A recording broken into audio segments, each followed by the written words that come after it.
Sir. ಈಗ ಅದು ಏನಾಗೈತೆ ಅಂದ್ರೆ ಗ್ರಾಮೀಣ ಭಾಗಗಳಲ್ಲಿ ಬಹಳ ಜನ ನೊಂದ್ಬಿಟ್ಟವ್ರು ಏರ್ಟೆಲ್ ಇಂದ. ಅದಕ್ಕೆ ನಾವು ಬೇರೆ ಕಡೆ ಪೋರ್ಟ್ ಆಗ್ತಾ ಇದೀವಿ. ಇವಾಗ ಏನ್ ಸಮಸ್ಯೆ ಸರ್? ಈಗ ನಾವು ನೆಟ್ವರ್ಕ್ ಇಶ್ಯೂಗಾ ಇಲ್ಲ ಏನಣ್ಣ? ಈಗ ಅನ್ಮ್ಯಾರಿಡ ನೀವು ಯಾವ್ದಂತ ಹೇಳಿ ಸರ್. ನೀವು ಮ್ಯಾರಿಡ ನೀವು ಹೇಳಿ.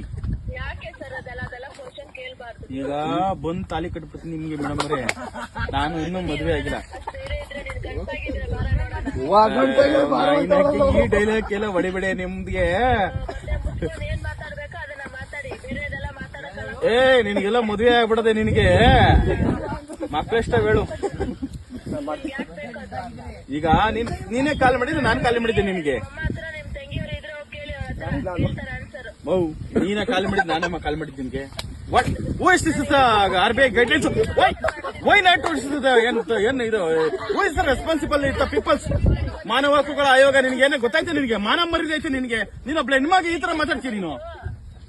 ಅಲ್ಲ ಕಣಮ್ಮ, ನೀನೊಬ್ಳ ಹೆಣ್ಮಾಗಿ ಈ ತರ ಮಾತಾಡ್ತೀನಿ ನೀನೊಬ್ಳು ಏರ್ಟೆಲ್ ಅಲ್ಲಿ ನಿನ್ ಜಾಬ್ ಕೊಟ್ಟವ್ರು ಅಂದ್ರೆ ನನಗೆ ಏರ್ಟೆಲ್ ಸಿಒ ಆಗಿ ನಾನು ಕಾಂಟ್ಯಾಕ್ಟ್ ಮಾಡ್ತೀನಿ. ಇಮಿಡಿಯೇಟ್ಲಿ ನಿನ್ಗೆ ಡ್ಯೂಟಿಯಿಂದ ನಿಂದ ಸಬ್ಸೆಂಡ್ ಮಾಡಿಸ್ಬಿಡ್ತೀನಿ ಅಷ್ಟೇ. ಯಾರ ಹತ್ರ ಮಾತಾಡ್ತೀಯಾ? Who is the people's? Okay? Unresponsible is the people's. Is the job is the construction. Okay? ನೀವು unresponsible ನೀವು ಜಾಬ್ ಅಲ್ಲಿ ಇರ್ತೀವ. ನೀವೆಲ್ಲ ರಾಜೀನಾಮೆ ಕೊಟ್ಟು ಮನೆಗೆ ಹೋಗ್ರಿ. ನೀವೆಲ್ಲ ಯಾಕ್ರಿ ಇದ್ದೀರಾ? ನೀವೆಲ್ಲ ಏರ್ಟೆಲ್ ಅಲ್ಲಿ ಆ ಮಾನ ಮರ್ಯಾದೆ ಕಳಿತಾ ಇದ್ರಲ್ಲ. ಏರ್ಟೆಲ್ ಮಾನ ಮರ್ಯಾದೆ ನೀವು. ನನಗೆ ಇದ್ದರದಕ್ಕೆ ನಿಂಗೆ ಮಾತಾಡ್ತಾ ಇರೋದು ನೀವು ಫೋನ್ ಅಲ್ಲಿ. ಇಲ್ಲ ನಾನು ಯಾವಾಗಲೂ ಬ್ಯಾಕ್ ಟೀಸ್ ಹಾಕಿನ ಕಟ್ ಮಾಡಿದ್ದೀನಿ. ಫೋನ್ ಸ್ವಿಚ್ ಆಫ್ ಮಾಡಿದ್ದೀನಿ. ನೀನ್ ಕಟ್ ಮಾಡು, ನಾನೇ ಕಟ್ ಮಾಡೋಣ. ನೀನೇ ಕಟ್ ಮಾಡು, ನಾನೇ ಕಟ್ ಮಾಡೋಣ. ನಮ್ಮನೆಲ್ಲ ಹಂಗೆ ಮಾತಾಡೋದು, ನಿಮ್ಮನೆಲ್ಲ ಹಂಗೆ ಬಂದು ಮಾತಾಡೋರು. ಯಾವ್ಯಾರು ಹೇಳು, ನಮಗೆ ಬರ್ತೀನಿ.